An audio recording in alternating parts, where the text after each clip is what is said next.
I was in Vegas last year with my brother. We both like to party hard, still in our 20s. Walking down the strip, I see two guys with backpacks on. I know what that means. I say, "Damn, wish we had some weed." They immediately turn around and offer us other things as well. And we took down his number to get other things later in the night. Hours later, after tons and tons of booze and stuff, we call this guy up for more. When we met these two guys, they were on foot. The second time, though, we had to meet them in front of a hotel because they were driving. So he tells us to hop in for a few so we can get what we need without people watching.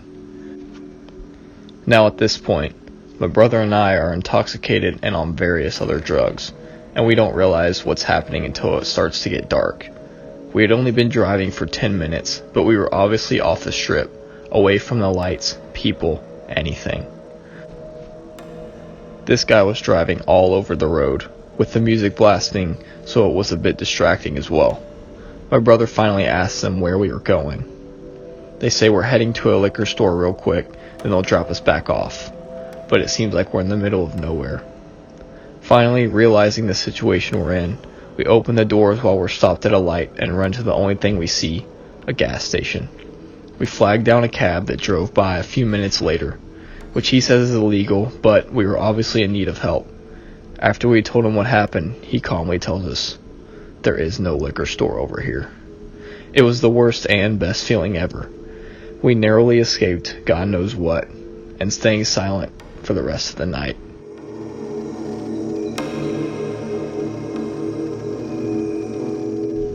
I was born and raised in the country outside a small northeastern Indiana town. I lived in a house that my great-great-great-great-grandfather and his brothers built, as well as 4 other homes directly around my house, where his brothers and their wives lived back in their time. So, by the time I lived in it as a child, it was well into 100 years old, and had been remodeled by my grandpa and grandma in the 1970s.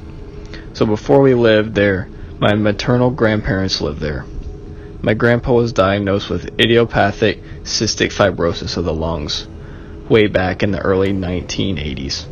I was born in 1989, and in 1990 he was blessed and receiving the first lung transplant in northern Indiana.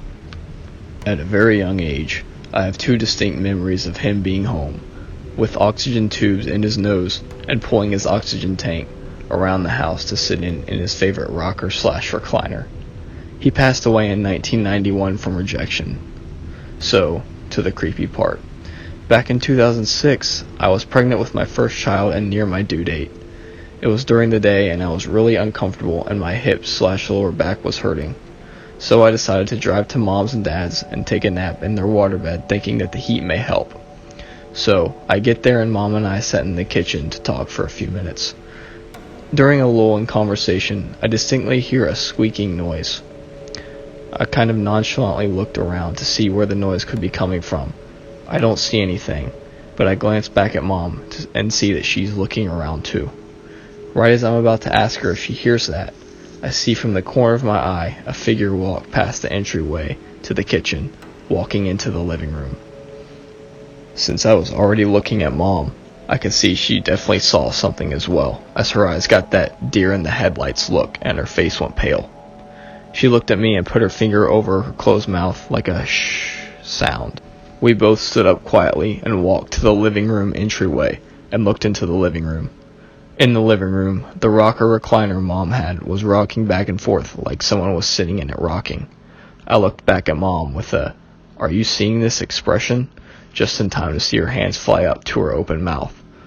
I snapped my head back around and plainly see my dead grandfather sitting in the rocking chair rocking for about 2 rocks.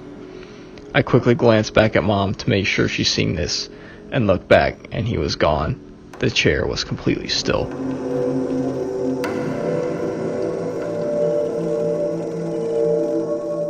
When I was younger, around 8 or 9, I went over to my best friend's house for a sleepover.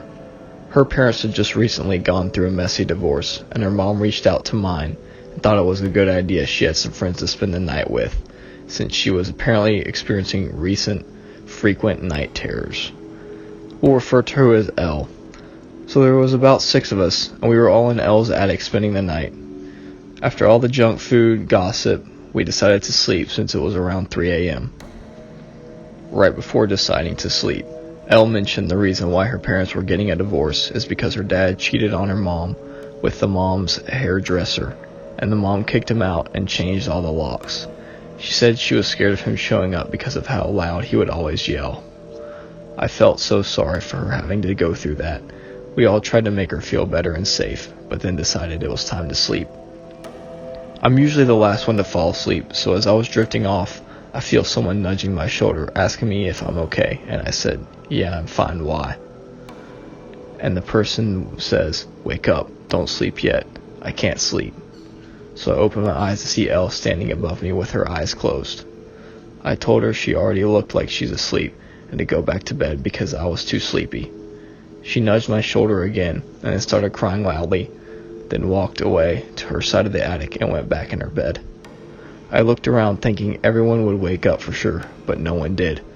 She stopped crying as soon as she got into bed.